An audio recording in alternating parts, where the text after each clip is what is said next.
What's going on, everybody? C4 here, and today we are bringing you the final post-combine defensive end / edge rusher rankings here on Beast Mode TV in our draft season. We did defensive tackles in the last video. We did it all in one video the first time around. I figured it'd be easier just to separate it into two different videos. And let's jump right into the news. Fucking Keemstar. So for our number 1.0 rankings, at number 5 we had Takk McKinley.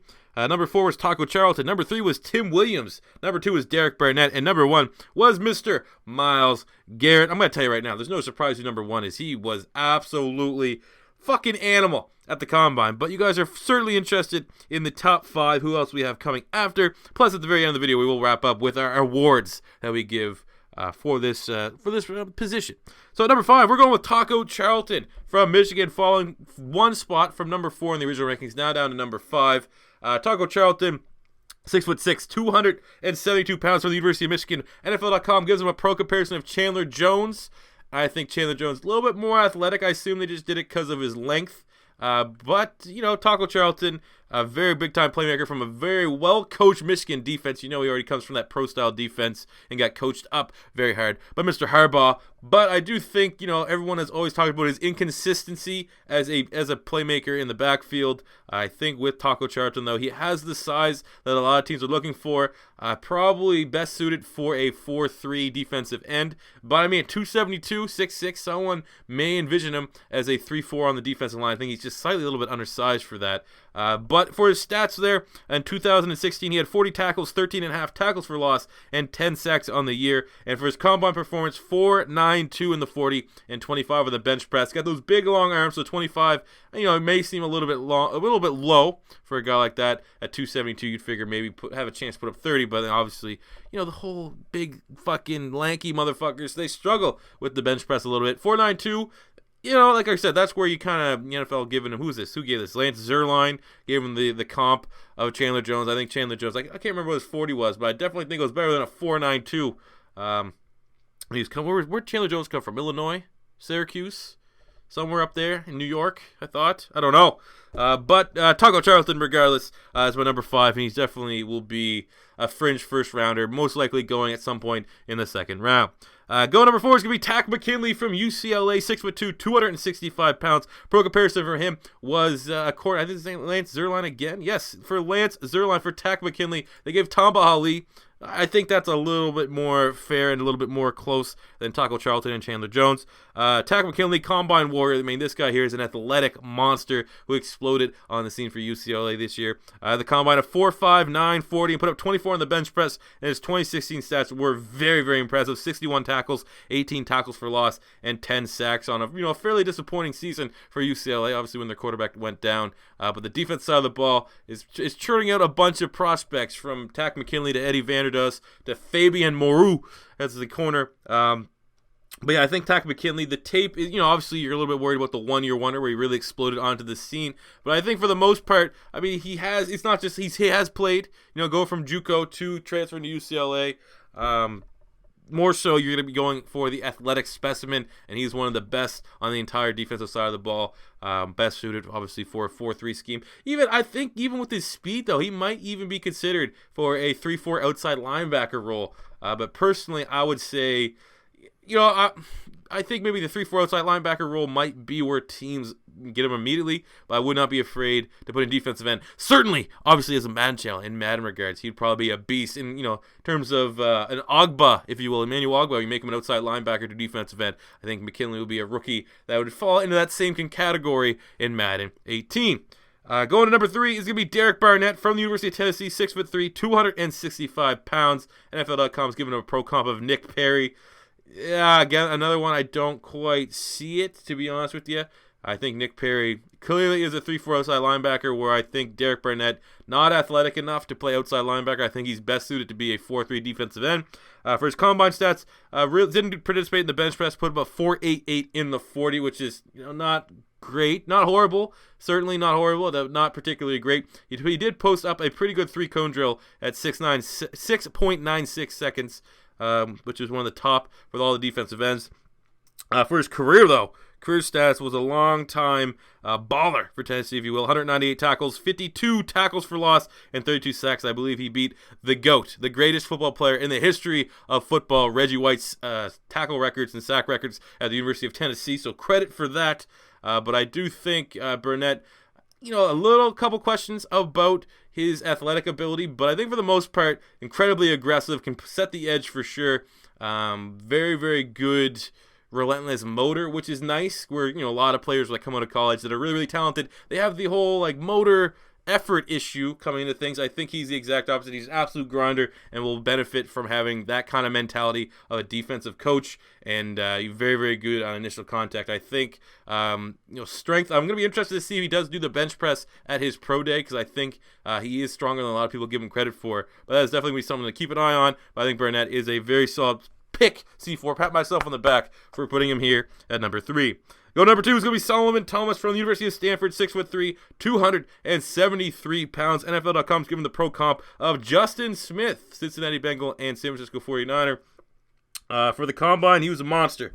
4.69 in the 40, put up 30 on the bench press, and his fucking stats in 2016, much like Takk McKinley, very, very impressive. 61 tackles, 14 tackles for loss, and 8.5 sacks. Really kind of came out of nowhere as he got the Pac-12 Defensive Player of the Year. But I think, not only that, but I really, really think that a guy like him, really, really high ceiling. Obviously, he's not going to be in the area of number 1, but I think with him, where some of these, I think Barnett's pretty much close to a finished product. Taco Charlton, very similar fit to another, ceiling. His ceiling is pretty much at that. But Takk McKinley, a lot of upside.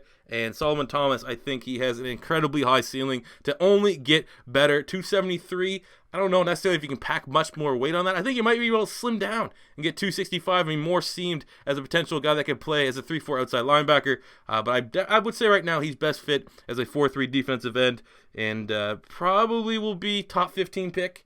I can't see a team like the Saints, if he slips down there, letting him go by, as Solomon Thomas is number 2. But the number 1 defensive end / edge rusher clearly is Myles Garrett from Texas A&M, 6'5", 270 pounds. Again, how many times can you talk about, the best prospect, the number 1 regarded prospect, and then he absolutely dominates his combine? It's a rare thing. The last guy really was Jadeveon Clowney. I think Myles Garrett tested overall a little bit better than Clowney. Wasn't as fast, but he's bigger and put up much more impressive on the bench press. His pro comparison for Julius Peppers is the one that a lot of people like. I more see him as a Mario Williams type when Mario Williams is coming out of NC State.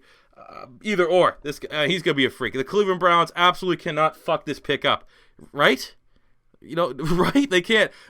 This is the consensus. He is without a doubt the consensus number 1 pick. All right, there's no ifs, ands, or buts about it. For his combine, put up a 4.6, 440, 33 on the bench press, 41-inch vertical. Just dominated every single drill that he was put in.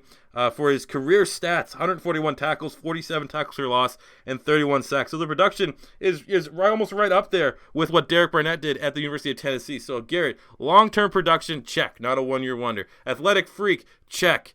Still not at his ceiling, can continue to develop, check. Browns, don't fuck this up. There's not really one thing that he's bad at. I'd say the only thing that he's bad at is what, most players like him that have dominated the college game, as they rely a lot on their athletic ability, but he's still a very intelligent player. And I think that literally, there's no real more analysis. You know who Myles Garrett is. Look at the tape. He is unblockable. He is unblockable for the most part.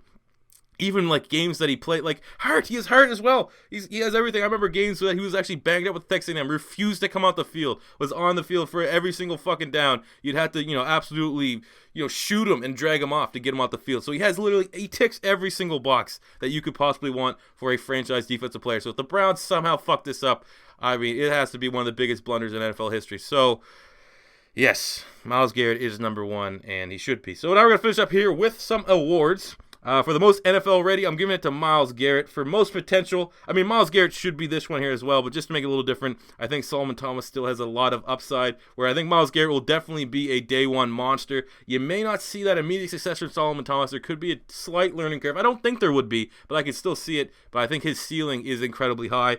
For sleeper, it's going to be DeMarcus Walker, who did not participate in the combine, but his tape at Florida State was insane, especially with a guy that I've seen go as low as the 3rd round.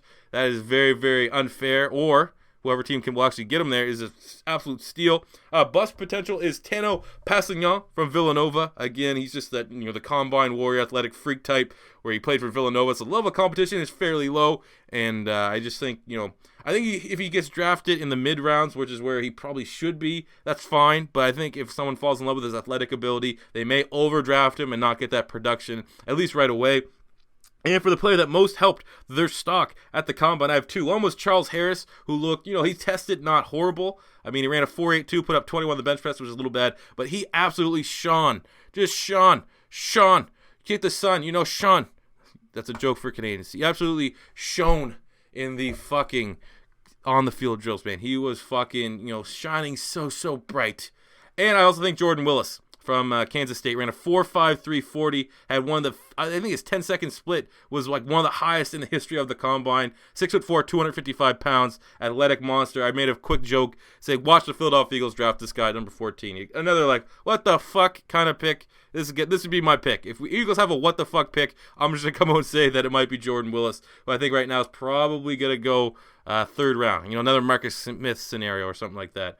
But yeah, there you go, guys. Those are my defensive end / edge rusher rankings 2.0, the final ones I will release here on Beast Mode TV. As always, if you're new to the channel, feel free to hit that subscribe button. Smash the like button if you enjoyed. Leave a comment in the comment section below if you agree or disagree with my rankings. And until next time, it's C4 saying peace out.